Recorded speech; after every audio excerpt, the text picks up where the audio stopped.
Hi, Tessa, it's Darren. How's it going there today? Good. How are you doing? Doing great, and I have to say congratulations to all of your success so far in the last 2 years. 2020 looks to be another big year for you, especially with Hard to Kill kicking it off. Everyone is kind of in your corner this year. Does that affect how you approach a match at all? I don't know. I've seen a little bit of a split response online, so I'm not sure. Sammy's got a few fans of his own, but I'm not quite sure. I'm trying to stay focused. I've been training really hard for this Sunday, so I try to just mute everything else out, and that way maybe the nerves won't get me as much this Sunday. But I put that pressure on myself, especially when you don't want to let people down. But Sammy and OVE have been in my path for the past 8 months, so that's been my main focus.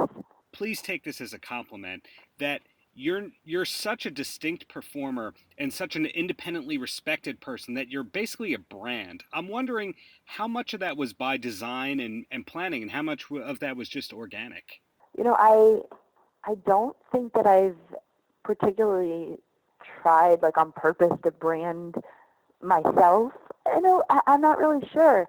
Um, I love wrestling. I love pro wrestling, whether it's against a man, whether it's against a woman, and I love the fact that I get to do it and be in the position that I am right now.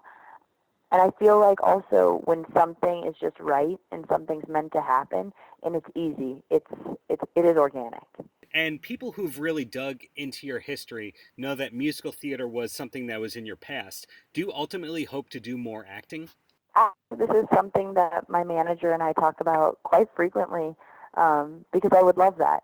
I love doing the stunt work for Fighting with My Family, the Page movie, and working with The Rock on that. I I loved being on set and just being around that sort of thing. And then growing up, I always did musical theater and was in different types of theater things that my parents put me in. I was in the Charlotte Children's Theater. I did the North Carolina Shakespeare recitation competition. I did all the school musicals in middle school and high school.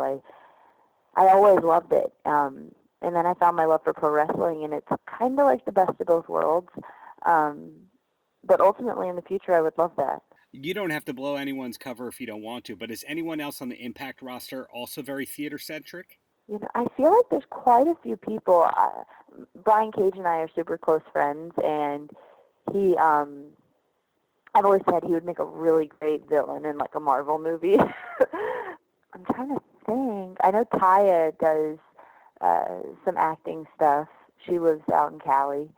Um, I know Kiera Hogan has talked about it before. I'm not sure. I feel like in our industry there are a lot of people who would love to dabble in both. But yeah, I can't think of any others. Well, that's pretty great of an answer right there. So, somebody like you that's in tip top shape at all times, how much of that is genetics, really, and how much of that is actually working hard all day, every day? Oh gosh, I don't know if it's mostly genetics. I When I first started wrestling, I had never lifted a weight in my life. I I say that a little bit dramatically, but I didn't really know how to lift. I didn't know my body the way I know my body now. I didn't know how to do my arms and my back and my shoulders and my legs and my chest, and I didn't understand it. And now I know my body. I've experimented with different diets. I've tried different workouts and whatnot, and I know what works for me. Um, I do feel like genetics play a little bit of a part in it, but I also feel like diet and workouts are super important as well. And without them, without like a strict diet and without uh, putting your time in the gym, you're not going to ever get the results that you want. And bringing it back to Hard to Kill, big match right here. How much of your 2020 do you know besides Hard to Kill? Not too much. Uh, I have my schedule for 2020 from Impact. I have a few signings that I've booked out, not too far. Um, I usually don't book things out way too far in advance because I don't know how I'm going to be feeling or if I'm going to want to travel that weekend. I don't know, and I have the freedom to make those choices and those decisions now, so I take advantage of it. Right now, my focus is on Sunday and has been for the past month. I took December off to visit with family, which I hadn't in a while for the holidays, and it was nice. It was nice to rest and just visit with family and take a break from the work life and go be in real life for a while.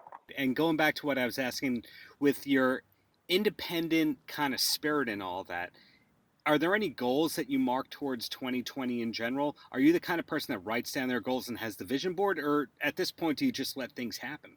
I've always said since the beginning of my career that I want to make a history in a way that's unique to me. Uh, in a world where, or a time where women are having the first this and the first that, and we're given such a platform, I want to make history in this business in a way that's different than anybody else, and that is unique to me. And I feel like Impact is giving us the platform through intergender wrestling, which I perceive as just pro wrestling, to do just that. I set goals for myself that have never been accomplished by a female athlete.